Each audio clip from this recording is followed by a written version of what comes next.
कुछ नहीं, एक 30-40% ऑफ द सिलेबस पूरा 12th स्टैंडर्ड का फिजिक्स और मैथ्स मिला के कैलकुलस के पीछे ट्रिग्नोमेट्री काम आता है।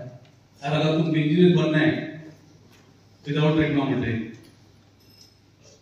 क्या बोलोगे मुझे नहीं पता, इंजीनियर बोलते हो तुम लोग लेकिन बोलोगे तो नहीं without trigonometry. So likewise this are the calculation I think is telling you there are connected interlinked chapters. ये पहला problem why I am addressing 11th standard, जो हो गया 10th में। I got 90%, I got 47%, I got 50%. That's not going to help you right now. Forget about the past. कल हो गया। Right now you have a wonderful opportunity where you are not distracted with cell phones. You are not distracted with whatever social websites. Time तुम्हारे लिए उसके लिए तुम देते नहीं हो और देने को मजबूर भी नहीं करते, हमको देते भी नहीं है, राइट? तो कुछ तो करके बुक तो दिन भर रहता ही है हाथ में, जो 10th तक नहीं था, ठीक है? ये फर्स्ट पॉइंट। अभी आगे स्टार्ट स्टडी, ये दिस फॉर द 11th का एक और point. If you do not think about नहीं हम आराम से कर लेंगे 12th में, तो तुम्हारे बाजू में सीनियर्स है, उनको पूछ लो कितना आराम है कर रहे हो लोग।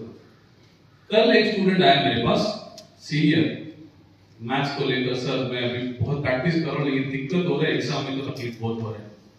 मैंने उसके जवाब दिया कोई बात नहीं बेटा, तो अभी शुरू किया है ना, एक साल से तो किया नहीं था। नहीं सर मैं इसके पहले भी किया था, तो उसके पहले भी किया था, जैसे डिफिकल्टी आया छोड़ दिए, अब फिर से शुरू कर रहा है, फिर से डिफिकल्टी आ रहा है, फिर से छोड़ने वाला।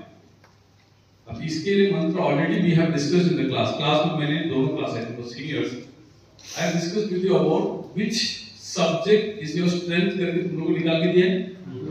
कौन सा रूल दिया था? 50-30-20 रूल। उसका मतलब क्या था? सपोज से योर स्ट्रेंथ इज से physics, your 50% of the target marks will come from that strength subject, 30% should be the second strength, last subject should be the last, correct? ये हर हफ्ता बदलता है। किसी को एग्जांपल इकोनॉमिक्स के टाइम में इकोनॉमिक्स मैथ्स बहुत डिफिकल्ट गया, बट उसके पहले परमुटेशन कॉम्बिनेशन मार्क्स अच्छा आ रहा था, उसके पहले प्रोबेबिलिटी मार्क्स अच्छा आ रहा था, रैंडम वेरिएबल में मार्क्स अच्छा आ रहा था। अभी तुम्हारा तो रिवीजन चल रहा है इंडेफिनिट इंटीग्रेशन में, कल पेपर लिख के आया लास्ट वीक, आगे डिस्कस करके तो सब समझ में आ रहा था लेकिन एग्जाम में नहीं समझ में आ रहा था।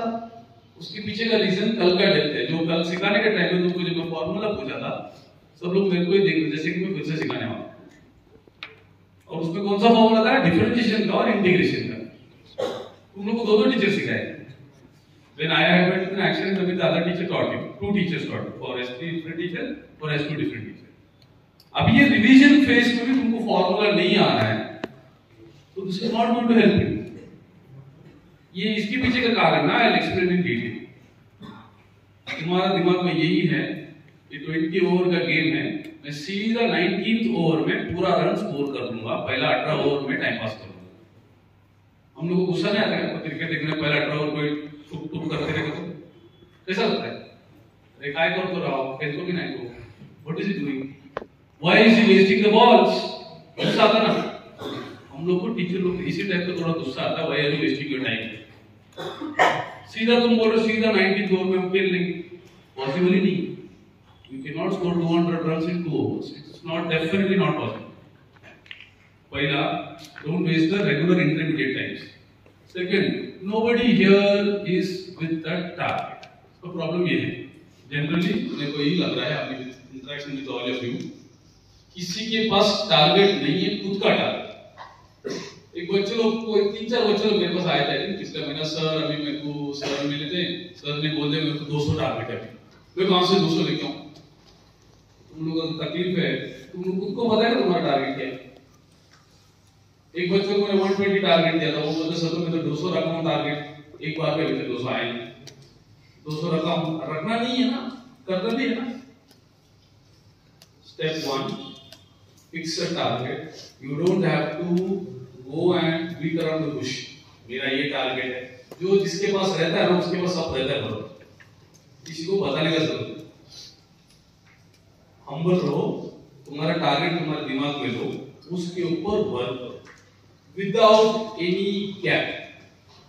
और हर हफ्ता सब्जेक्ट चेंज हो सकता है, तुम्हारे इंटरेस्ट रीजन ये अपना इंडेफिनिट इंटीग्रेशन है। फिजिक्स में I think magnetism is going on, तो किसी को मैग्नेटिज्म बहुत ज्यादा इंटरेस्टिंग लग सकता है, तो इंटरेस्टिंग लग रहा है, रिजल्ट में भी दिखना चाहिए। तुम्हारा 50-30 रूल, 20 रूल हर हफ्ता तुम्हारा फ्लक्चुएट होता है, अल्टीमेटली टारगेट अचीव हो जाना। This week you might get 120, where the highest mark you got from chemistry. Next week तुमको केमिस्ट्री डिफिकल्ट जा रहा है, तो 120 नीचे नहीं आना चाहिए, 120 130 जाना चाहिए, कोशिश करना चाहिए, but other sub you should take it around the better day, उसका 50% 60% क्लोज करना चाहिए। तो तुम लोगों ने टारगेट भी दिया एटलीस्ट 50%, एटलीस्ट तक, एटलीस्ट बड़ी होती है ना मैंने, उसका मतलब क्या, it can very subject to subject. तो क्या है ना, there is a saying, if you fail to plan, you are planning to fail. मतलब समझे? If you fail to plan, you are planning to fail. If you ask me what my plan is for tomorrow, I have my plans ready. For next week, I have. For next week, next year, next month, next 5 years तक मेरे पास ready है plan. उसमें ऊपर नीचे होगा ही, but at least I have vision to travel ना। तुम लोग आ गए सीधा घर से, बोले 2 साल तक पढ़ेगा, हम लोग जम के करेंगे, तभी सीधा लास्ट मंथ में तो 10th तक चल जाए। 10th में इसीलिए चलता है बिकॉज़ एक ही बुक है, 2 बार रिवाइज करो, 3 बार रिवाइज करो, सेम क्वेश्चन फिर से आएगा, हम क्लियर कर लेंगे 95%, एग्रीगेट 95, बेस्ट ऑफ 5 में 97, ये सब इधर नहीं चलता।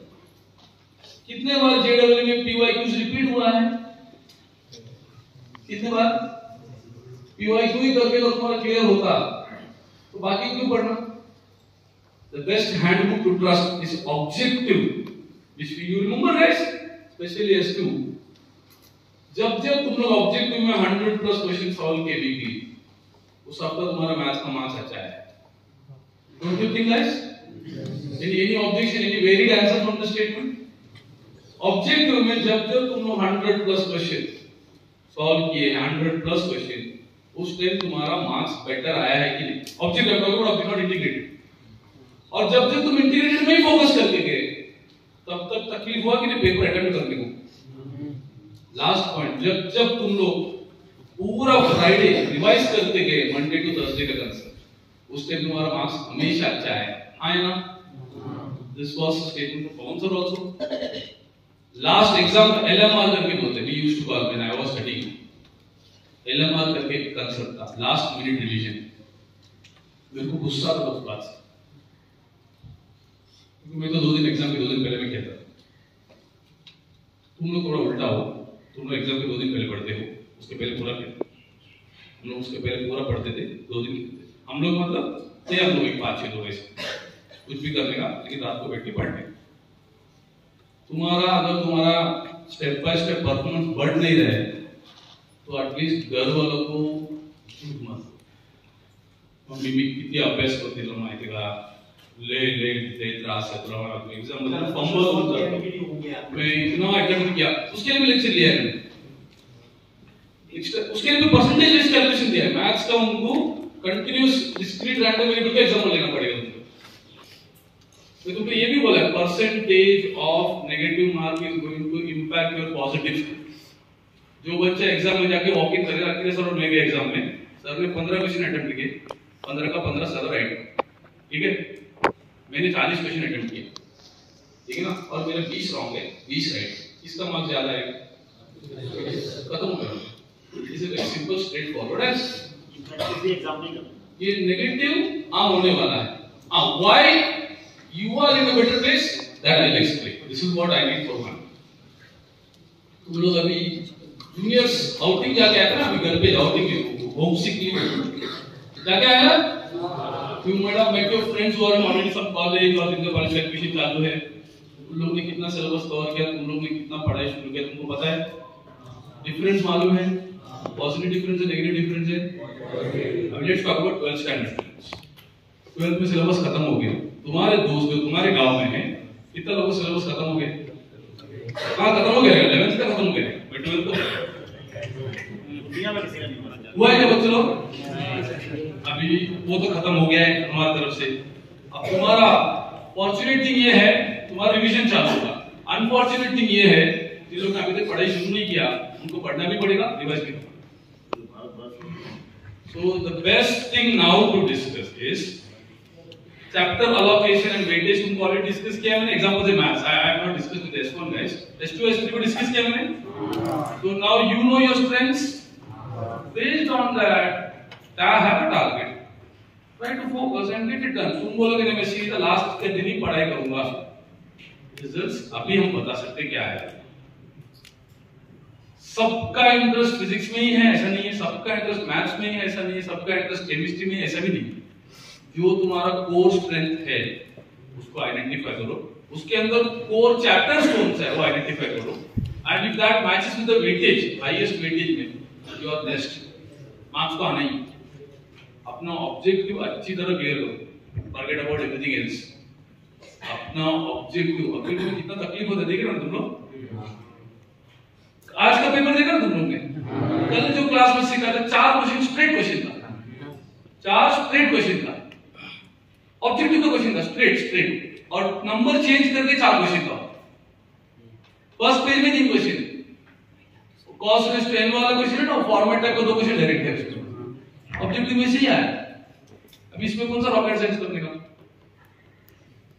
एक बड़ा सीक्रेट है क्लियर करने का. किसको पता है? नहीं पता है. पढ़ना नहीं.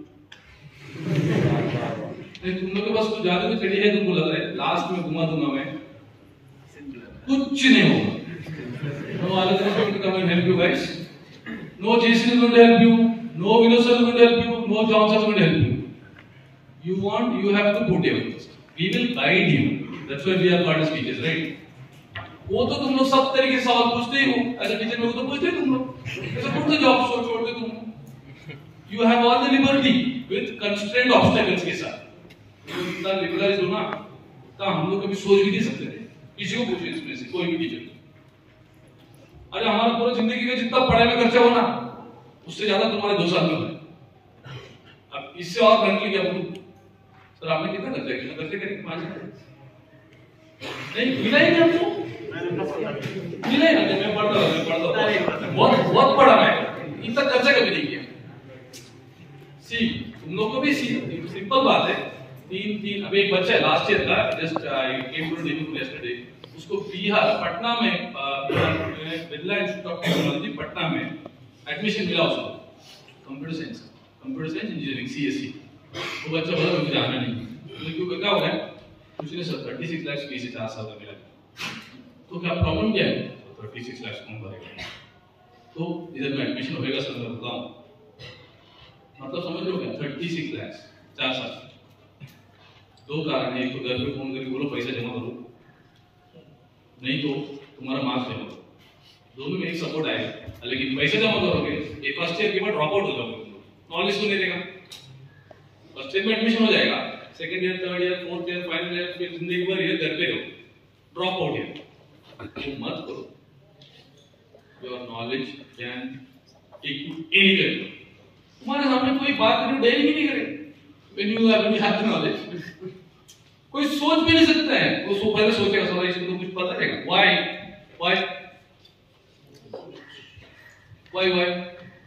अभी थोड़ा फिलोसॉफिकल है. Suppose I have a gold. कोई चोरी कर सकता है. करेक्ट. आई हैव से कैश का बंडल है मेरे पास 10 रुपए का बंडल. कोई चोरी कर सकता है. मेरा ज्ञान नहीं, मेरा डिग्री भी कोई चोरी कर सकता है. कोई फाड़ भी सकता है. लेकिन मेरा जो ज्ञान रहेगा नॉलेज कौन कैसे चुराएगा. अगर जेन्युइनली तुम लोग पढ़े रहेंगे ना खुद से, वो नॉलेज तुमसे कोई नहीं छीन सकता. वो पढ़ लो प्लेसमेंट सब आउटपुट है आता ही. अरे उसके ऊपर फोकस मत करो. तुम लोग का फोकस करो उसमें प्लेसमेंट कितना है, पैकेज कितना है, वो लास्ट स्टेप है. तुम लोग अभी भी उसी इधर भी वही फॉर्मेट में हो. सीधा 200 आएगा. कभी एग्जाम का दिन जाएगा सीधा 200 मार्क्स आएगा. मेरा हो जाएगा. और इतना जो एग्जाम है उसमें 20, 32 नेगेटिव मार्किंग सब कट के -25. This is not going to help. This is not a game of honour. नहीं है तो कोई बोल दिया बंद कर दिया आ जाएगा. No wonder no secret recipe is going to help और withstand your ability to increase your studies with in a day और overnight. That's not going to help you create knowledge, have self dependent independency in education. ये थोड़ा ज्ञान अगर दे दिया मैंने. Ultimately plan करो. जो बोला है उतना करो. तुम लोग गाइड जो दिया है ना, जितना दिया है ना सब्जेक्ट हर बच्चे को दिया है ना, फिजिक्स किसको पढ़ने के ज्यादा, जिसको ज्यादा केमिस्ट्री किसको पढ़ना है, वो भी तुम लोग ने बताया सर मेरा स्ट्रेंथ है मैथ्स, मैथ्स में फोकस करो, मेरा स्ट्रेंथ सर केमिस्ट्री ही है, केमिस्ट्री में ज्यादा फोकस करो। बट तुम बोलोगे टारगेट से नीचे आएंगे, वो नहीं चल सकता। Is that clear? You have anything to ask, you can ask. अभी सपोज केमिस्ट्री का बच्चों का क्या है कि वहाँ पे फिर ऑर्गेनिक है, इनऑर्गेनिक है, तो मैडम और सर अश्विन सर कि वो कैसे टाइम डिवाइड होना चाहिए। लास्ट टाइम हमारा रितेश पुरानी वगैरह आए टीचर की ट्रेनिंग गए थे, तो एक बार हम उनसे बात कर रहे थे कि केमिस्ट्री का उनका इस टाइम पे भी हमारा इशू था, केमिस्ट्री का मार्क्स नहीं आ रहे थे और बायो के बच्चे भी रहेंगे, तो उसमें वो लोग बोल रहे थे कि सर इसमें अलग अलग ऑर्गेनिक है, इनऑर्गेनिक है, वो टाइम का कैसे मैनेज करना है।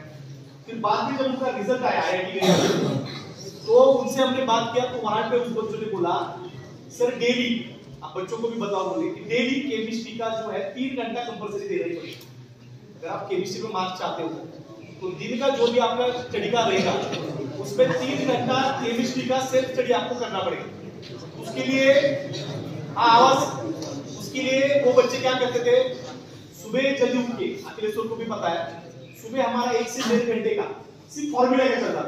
अखिलेश को पता होगा केमिस्ट्री का सिर्फ फॉर्मूला 1-1.5 घंटे, वो जल्दी उठ के बच्चे आते थे, कंपलसरी था। उस टाइम पे भी नाइट स्टडी और था, या अभी तो सीनियर्स का कम है। अखिलेश सर को पता है 1 बजे तक हम बैठते थे, अखिलेश सर भी आते थे कभी, मुरली सर वगैरह 1 बजे तक नाइट स्टडी और फिर सुबह बच्चे उठ के वो फॉर्मूला वगैरह करते थे।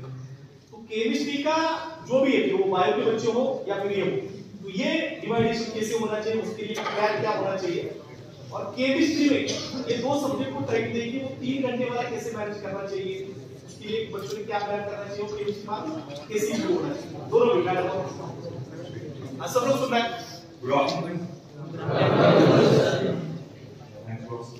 ऑलरेडी बहुत कुछ बता दिया गया है केमिस्ट्री के पास, तो लास्ट में जो थोड़ा बहुत बचा होता है सर ने भी सिर्फ स्पेसिफिक बोला 3 है, 24 में से यार 8 घंटे सोने के निकाल लेते हैं हम, बचते 16 घंटे। 16 घंटे में से 3 घंटे केमिस्ट्री को करें, बाकी फिजिक्स और मैथ्स।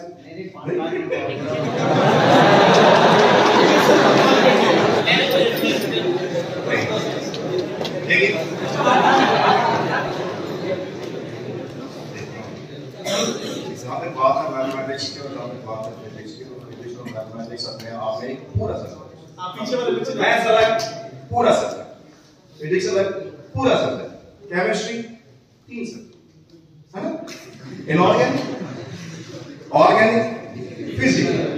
भाई जिसकी ऑर्गेनिक अच्छी उसका फिजिकल डूब गई, और जिसका फिजिकल डूबा उसकी ऑर्गेनिक डूब गई, और जिसकी फिजिकल केमिस्ट्री डूब गई उसकी बाय चांस फिजिक्स डूब गई।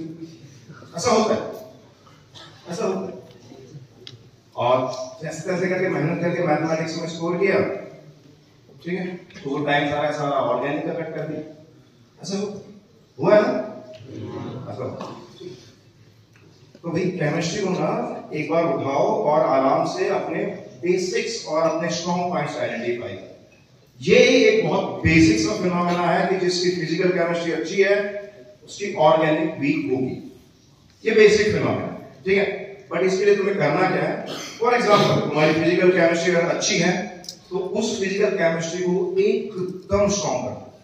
सबसे पहले उसको निपटा के खत्म करके एक तरफ रख दो। अगर तुम्हारे शत्रु तुम्हारे सामने है ना, तो उनको एक एक करके निपटाओ। तुम किसी मूवी के हीरो नहीं हो, धर्मेंद्र नहीं हो ना कि आ जाओ, वो भी कहता था चुन चुन के मारूंगा। तो वो बकवास डायलॉग नहीं है, बहुत सिलेक्टिव डायलॉग है। चुन चुन के मारना चाहिए, एकदम से नहीं मार सकते तुम किसी को, ठीक है, चुन चुन के मारो। तो पहले जिसकी फिजिकल केमिस्ट्री स्ट्रॉन्ग है ना, तो सबसे पहले अपने सबसे बढ़िया शत्रु को मारो, उसके बाद जो छोटे मोटे बच्चे हैं उसको तो हम आराम से मारो, ठीक है। ऐसा होता है, जैसे सर ने बताया कि सबसे पहले तुम्हारा जो स्ट्रॉन्ग पॉइंट है तुम उसको प्रिपेयर करो, उसके बाद जब हम आगे जैसे जैसे प्रोसीड करेंगे जो वीक पॉइंट है हम उस पे हार्ड वर्क करके उनको एक तरफ करते चले, ठीक है। तो फॉर एग्जांपल अगर किसी की ऑर्गेनिक केमिस्ट्री अच्छी है तो ऑर्गेनिक केमिस्ट्री को एक तरफ करो। उसके लिए बेनिफिशियल पॉइंट क्या है, फिजिकल केमिस्ट्री में ना 11 और 12 के बीच में कोई कनेक्टिविटी नहीं, ठीक है। फिजिकल केमिस्ट्री के हर एक चैप्टर इंडिपेंडेंट चैप्टर है, तुम कहीं से भी स्टार्ट कर सकते हो, ठीक है।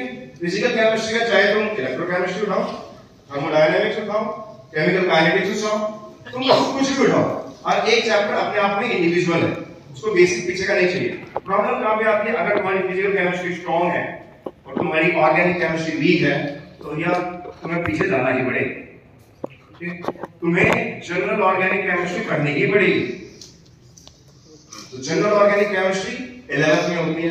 तो मैं तुम्हें कहता हूं 11th में अगर बाय चांस तुम्हारा ध्यान भटकता भी है, ठीक है, 11th के स्टूडेंट्स, अगर तुम्हारे दिमाग में कोई भी याद है, ठीक है, या कोई भी प्यार है या दुलार है, मैं तुमसे यही रिक्वेस्ट करता हूं, प्लीज अपने दिमाग को खाली करो, ठीक है, और वहां पे थोड़ा सा पढ़ाई लिखाई को आने दो।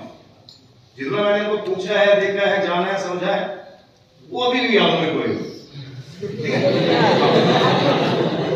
तो अपना जो है ना दिमाग, उसको थोड़ा सा खाली करो और उसमें पढ़ाई के लिए जगह बनाओ, क्योंकि केमिस्ट्री के कंसर्न में तुम्हारे 2 ऐसे चैप्टर हैं जो तुम्हारे थ्रू आउट लाइफ काम आएंगे। थ्रू आउट लाइफ, जब तक आप केमिस्ट्री पढ़ेंगे ना, तब तक वो चैप्टर आपको याद आएंगे ही आएंगे। पहला है जनरल ऑर्गेनिक केमिस्ट्री और दूसरा है केमिकल बॉन्डिंग, ठीक है। अब ये 2 चैप्टर कर लो। अगर आपने ये 2 चैप्टर अच्छे से कर लिए ना, तो आपकी 50% केमिस्ट्री अपने आप खत्म हो जाती है। एक है ऑर्गेनिक का और एक है इनऑर्गेनिक का फंडामेंटल, ठीक है।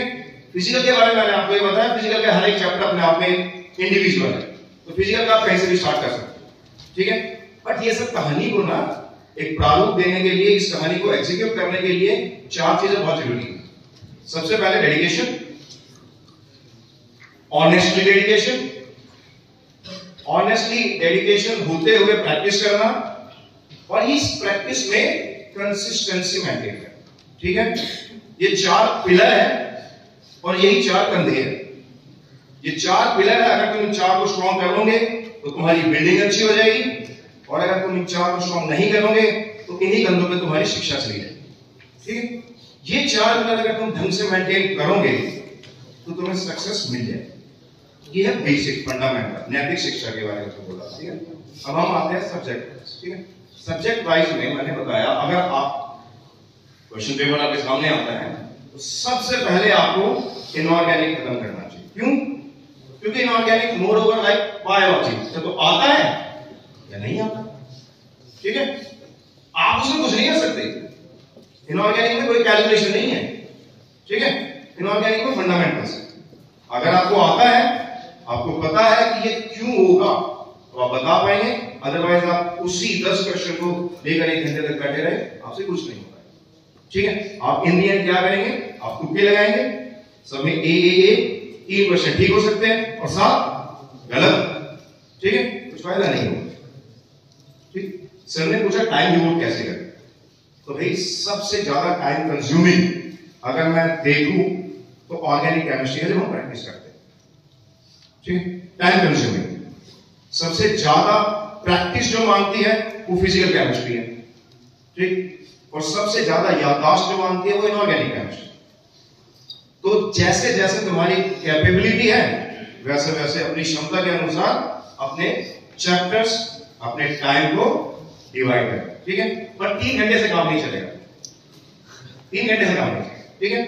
अगर आप वाकई में प्रैक्टिस करना चाहते हैं तो एक स्पेसिफिक पार्ट को इनऑर्गेनिक, फिजिकल या ऑर्गेनिक, कम से कम एक को ही 3 घंटे देने पड़ेंगे, ठीक है। अब क्या कर सकते हो? तुम्हारे सारे चैप्टर तो अभी तक आ ही रहे ना, अभी एक आता फिजिकल का, एक आता ऑर्गेनिक का। तो अगर पॉसिबल है 3-3 घंटे के अनुसार अपने ये निपटा दो। बट एक चीज और है, मैं एक चीज और बताना चाहूंगा कि आपको बार बार एक चीज को करने का मौका नहीं मिलना चाहिए।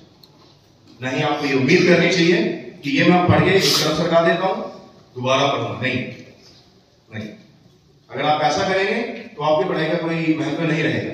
आपने एक चैप्टर पढ़ा, एग्जाम दिया और आप भूल गए, मैं जब एग्जामिनेशन फिर से आएगा मैं फिर से पढ़ूंगा, कोई फायदा नहीं है। फिर तुम्हारा मतलब जो तुम एक साधारण से स्कूल में पढ़ रहे थे और जो तुम यहाँ पे कॉम्पिटिटिव एग्जामिनेशन में पढ़ रहे हो, उसमें कोई फर्क नहीं आएगा, ठीक है। वहां पे क्या होता है, 10th तक अब तक क्या करते हैं, 10th में क्या है, अभी 95% से ऊपर बच्चे आए, माशाल्लाह बहुत खुशबन के लिए, ठीक है। ठीक है, बट पता है विनोद सर, स्पेसिफिकली अगर इंग्लिश में किसी के 95% आए भी है मार्क्स, अगर आप उनसे उठ के पूछो कि हाँ भाई चलो बताओ एक वर्ड का मतलब बताओ, तो वो थोड़ा खामोश हो जाते हैं, चुप हो जाते हैं, ठीक है। तो मैं आपको बता दूं, जो अब तक 10th में आपके मार्क्स आए हैं ना, वो कहीं ना कहीं कुछ आए हैं और कुछ दिए गए, ठीक है। ये सुनकर तुम्हारा ये सुनकर थोड़ा तुम्हें अजीब लगेगा, बट हमारा एजुकेशन सिस्टम क्या है, एजुकेशन सिस्टम सबको साक्षर बनाना, ठीक है, सबको एजुकेट करना चाहता है, और हमें लगता है कि 10वीं तक तो सबको हक है शिक्षा प्राप्त करने का, ठीक है। 10वीं के बाद हम इतना बड़ा गैप कर देते हैं, ठीक है। 10वीं तक हम पढ़ते हैं atom is a unitary component, है ना, उसको खुदा भी नहीं तोड़ सकते, पढ़ते कि नहीं पढ़ते हैं। जैसे हम 11वीं में आते हैं, हमें बताया जाता है कि 10वीं तक जो पढ़ा वो सब झूठ है ना। हाँ हाँ, अरे आप बहुत उच्च शिक्षा स्तर पे रहे, इनको डाटा नेटवर्क थ्योरी पढ़ाया गया है, ठीक है। तो वही चीज है, देखो जो गैप है ना, जो चीजें हैं वो बहुत बड़ा गैप है।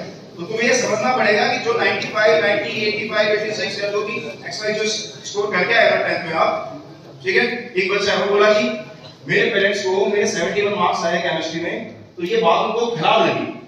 अरे कॉम्पिटिटिव एग्जामिनेशन में बेटा अगर 71 आए ना तेरे कॉम्पिटिटिव एग्जामिनेशन में, तो उनको बोलो कि अच्छे मार्क्स है मेरे, ठीक है। कॉम्पिटिटिव एग्जामिनेशन और तुम्हारा बोर्ड का एग्जामिनेशन बहुत फर्क है, काफी फर्क है, ठीक है। कॉम्पिटिटिव एग्जामिनेशन में नेगेटिव मार्किंग भी होती है, बोर्ड के एग्जामिनेशन में नेगेटिव मार्किंग नहीं होती, ठीक है। अगर छोड़ो वो बात है, ठीक है। अगर तुम लाइसेंस तेरा फटे मार लिया तो एक दो नंबर मिल जाता है करने के बच्चों को। कॉम्पिटिटिव एग्जामिनेशन में फटोगे माइनस मिलते, हाँ माइनस मिलते। अगर आपने तुक्का मारा ना और दोगे तो सीधा माइनस जाएगा। बोर्ड का एग्जामिनेशन में ये ऐसा नहीं होता, ठीक है। तो तुम्हें क्या करना है, मेनली अपनी identity, just identify your strong point, ठीक है, व्हाट रियली हार्ड है, और उसको एक तरफ रखो, ठीक है। अब सेकंड क्या है, डिफाइन योर टास्क, ठीक है। Define your task. देखो हर कोई 180, 150, ठीक है, इतना इजी क्रॉस नहीं कर सकता, बट मैं क्या चाहता हूं, अगर आपने एक बार एक स्कोर क्रॉस किया तो वो आपका बेस बन जाना चाहिए, ठीक है। मान लीजिए मैंने एग्जामिनेशन दिया, मेरा 130 आ गया, ठीक है। तो मुझे अपने 130 के स्कोर को मेंटेन करने के लिए पूरी मेहनत करनी पड़ेगी, पूरी मेहनत। मेरा 130 से नीचे नहीं जाना चाहिए, मेरा बेस बन गया 130। अब मेरी डेडिकेशन, मेरी ऑनेस्टी, मेरी प्रैक्टिस और मेरी कंसिस्टेंसी, चारों के चारों एक साथ मिलके हम ये मेंटेन करेंगे कि 130 से नीचे नहीं जाना चाहिए मुझे, 135 आ जाए, मैं कह रहा हूं 130 का 131 आ जाए, एप्रिशिएबल है, ठीक है। चाहे वो एक मार्क की इंप्रूवमेंट हो, बट इंप्रूवमेंट होनी चाहिए, ठीक है। आपकी साइकोलॉजी हमेशा पॉजिटिव रहनी चाहिए, आपका माइंडसेट हमेशा पॉजिटिव रहना चाहिए।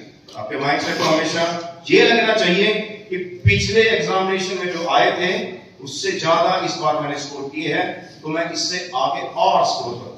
मतलब एक बार बना लेना चाहिए तुम लोगों को, उसी के अकॉर्डिंग है, ठीक है। कॉन्फिडेंस भी देगा ना, वही देगा कॉन्फिडेंस, ठीक है। अगर आप बार बार जिगजैग करते रहेंगे ना, तो जिगजैग मैनर में आपको ये नहीं पता कि आप जिगजैग जब पब्लिक एग्जामिनेशन में जाएंगे तो आपका कॉन्फिडेंस का लेवल क्या होगा, तो वहां पे आपको देखना पड़ेगा, ठीक है।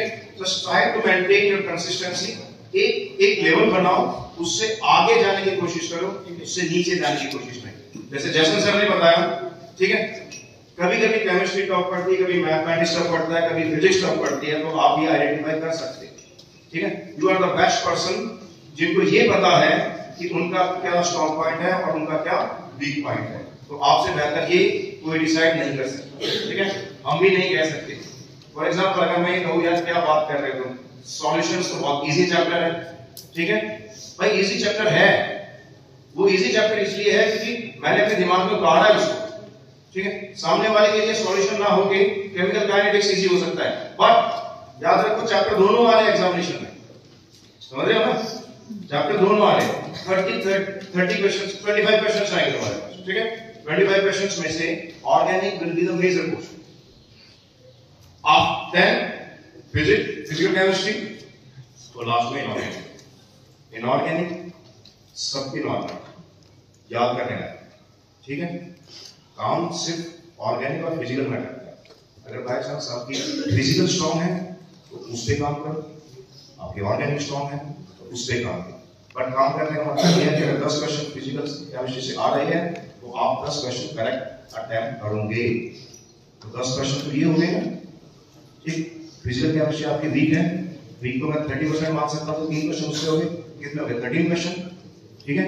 और 8 में से अगर आप 5 क्वेश्चन भी ठीक करते हो इनऑर्गेनिक के तो कितने हो गए 18, 18% कितने होते हैं, कितने 18 होते हैं ना, तो 70 तो तुम्हारे यार वैसे आने चाहिए, समझ रहे हो ना।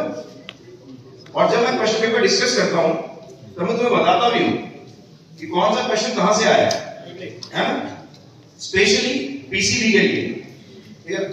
तुम भी अलग नहीं हो, हमारे इस इंस्टीट्यूशन का हिस्सा, ठीक है। स्पेसिफिकली पीसीबी के लिए देखो, पीसीबी के मैक्सिमम क्वेश्चंस एनसीईआरटी से आते हैं, मैक्सिमम क्वेश्चन, ठीक है। पीसीबी में अगर आपको थोड़ा बहुत डिफरेंशिएट करना है कि अगर मेरिट में से और स्पेसिफिक नॉर्मल स्टूडेंट्स को डिफरेंशिएट कौन करते हैं, तो करते हैं सिर्फ 5 क्वेश्चन, सिर्फ 5 क्वेश्चन, ठीक है। उन 5 क्वेश्चन को छोड़ के बाकी सारा पेपर आपका एनसीईआरटी से आता है। कई बार तो एनसीईआरटी से कॉपी पेस्ट क्वेश्चंस होते हैं, ये आपने देखे पब्लिक एग्जामिनेशन में भी, पब्लिक एग्जामिनेशन में, ठीक है। ये नीट के लिए इसलिए किया जाता है क्योंकि नीट में नंबर ऑफ क्वेश्चंस ज्यादा होते हैं और उनके पास टाइम कम होता है। ऐसा जेईई के लिए नहीं होता, ठीक है। जेईई के लिए फंडामेंटल सेम हो सकते हैं बट क्वेश्चन रिपीट नहीं होते, ठीक। बट पीसीएम के लिए ऐसा होता है। तो मेरी हिदायत यही है कि अपना 3 पोर्शन में से 2 पोर्शन अपने स्पेसिफाई करो, ठीक है, और एक को बहुत स्ट्रॉन्ग करो, मार्क्स आएंगे, आराम से मार्क्स आएंगे। मैडम को भी सेम क्वेश्चन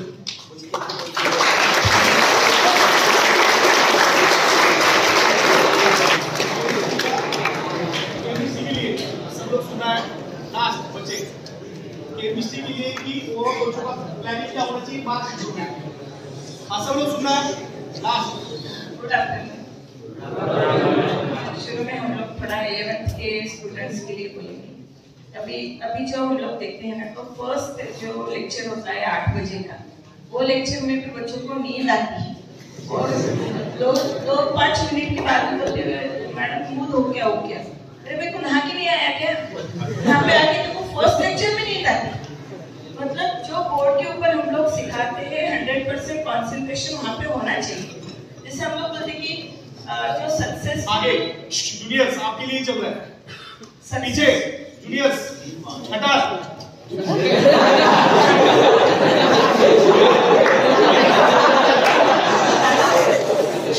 आइए पीछे बड़ा गति। 4 स्टेप्स बहुत इम्पोर्टेंट है। अगर ये 4 स्टेप्स हम लोग करेंगे तो किसी को मतलब ऐसे निराश होने की जरूरत नहीं पड़ेगी। सबसे इम्पोर्टेंट और स्टेप है, पहला स्टेप है वो है जब टीचर क्लास में पढ़ाते हैं तो हम लोग 100% कॉन्सेंट्रेशन से वहाँ पे देखना चाहिए। इवन कहीं कॉमा है क्या, अल्केनॉल लिखा है या अल्केनॉल लिखा है, ए ओ, उसका भी डिफरेंस हमको बहुत अच्छे से समझ में आना चाहिए। तो पहला स्टेप होता है कि जो क्लास में चल रहा है उसके साथ में तुम कॉन्शियसली पढ़ो, उसको कॉन्शियसली ध्यान दो। बहुत बार हमको टोकना पड़ता है कि भाई बोर्ड इधर है, तुम कहाँ देख रहे हो, तुम बोर्ड पे देखो, इधर देखो, मैं जो बोल रही हूँ उसकी तरफ ध्यान दो, कहीं और ध्यान मत दो। पेन के साथ खेलेंगे, बेंच के ऊपर कुछ उकारेंगे, वो सब बात नहीं है। तो पहला स्टेप है क्लास में जो चल रहा है उसके साथ में चलते चलो। दूसरा जो स्टेप है, जो सुबह या तो हमने रेगुलर क्लास में पढ़ा है उसको एक बार रिवाइज करो। तुमको स्टडी आवर में बिठाया जाता है तो 3-3 घंटे तुम लोग बैठते हो, कम से कम समझो 1 घंटा तुमने केमिस्ट्री में दिया तो 1 घंटे में तुमने किया क्या। ये बोलने के बाद एक फॉर्मूला तक बच्चा अगर बोल नहीं पाता है मतलब होता है कि 1 घंटा पूरा वेस्ट, कुछ भी नहीं किया। तो पहला स्टेप होता है क्लास में ध्यान देना, दूसरा स्टेप होता है उसको रिवाइज करना, क्लास में जो सिखाया है उसको रिवाइज करना और उसके शॉर्ट नोट्स बना लेना। बहुत बार तो ऐसे होता है कि हम लोग तो इजी होने के लिए शॉर्ट नोट्स हम भी बनाते थे, तो बस उसको रट्टा ही मारने का है तुमको। पहले तो समझ लो, बिना समझे तो कोई किसी को कोई बोलता नहीं कि रट्टा मार लो करके, पर पहले स्टेप समझ में आने के बाद में दूसरी स्टेप होती है उसको वापिस रीड करो, उसको रट्टा मारो। और तीसरा स्टेप जो होता है उसको लिख के देखो। अगर तुमने 10 फॉर्मूले याद कर लिए हैं तो बुक मिटा दो, तुम्हारे क्लास नोट जो भी है वो बंद कर दो, अपने मन से 2-4 फॉर्मूले जो याद किए उसको लिख लो, रिएक्शन है उसको लिख लो, कुछ अगर डेरिवेशन है तो उसको लिख लो, और लिखने के बाद फिर जो बुक तुमने बंद की उसको वापस खोलो और चेक करो कि कहाँ गलती हुई है, कहाँ नेगेटिव गलत हुआ है, क्या पावर गलत हुई है, क्या जो गलत हो गया है उसको वापस एक बार रिवाइज कर लो, और रिवाइज करने के बाद वापस बुक मिटाओ और एक बार लिख के देखो। तो ये जो है ना, पहला स्टेप क्लास में ध्यान देना, दूसरा स्टेप रिवीजन करना, तीसरा स्टेप याद कर लेना, और चौथा बहुत इंपॉर्टेंट स्टेप है वो क्रॉस चेक करना कि हमने लिखा है सही लिखा है या गलत लिखा है। ठीक है, तो सबसे पहले तो 11th के स्टूडेंट के लिए 4 स्टेप अप्लाई करना बहुत जरूरी है। अभी हम लोग थोड़ा टाइम भी कम है, सबसे लास्ट हम लोग बोर हो चुके हो, पता है मुझे। तो 12th के लिए हम लोग बोलेंगे कि अभी इन लोगों का जो भी है उनको पता चल गया कि इनऑर्गेनिक क्या होता है, ऑर्गेनिक क्या होता है, फिजिकल क्या होता है। जैसे सर ने बताया कि इनऑर्गेनिक में तो रट्टा ही मारना पड़ता है, सही बात, वो इंफॉर्मेटिव मतलब सब्जेक्ट है, और इंफॉर्मेटिव में सबसे ज्यादा इंपॉर्टेंट हमें एक्सेप्शन, सोशल पोटेंशियल भी ये वाला एक्सेप्शन, और क्रिएटिविटी वाले ये वाला एक्सेप्शन, तो जितने भी एक्सेप्शन है ना उसका सब एक ये बहुत बार ऐसा होता है कि बच्चे आज तो सुन रहे आप प्रोग्राम हो गया तो बोलेंगे हाँ मुझे बहुत अच्छे से पढ़ना है, पर पढ़ने के लिए जाओ तो पढ़ो क्या, हमारे पास नहीं है। तो अभी तक तुम्हारा मटेरियल रेडी होना चाहिए था, अगर नहीं है तो आज से कर लो।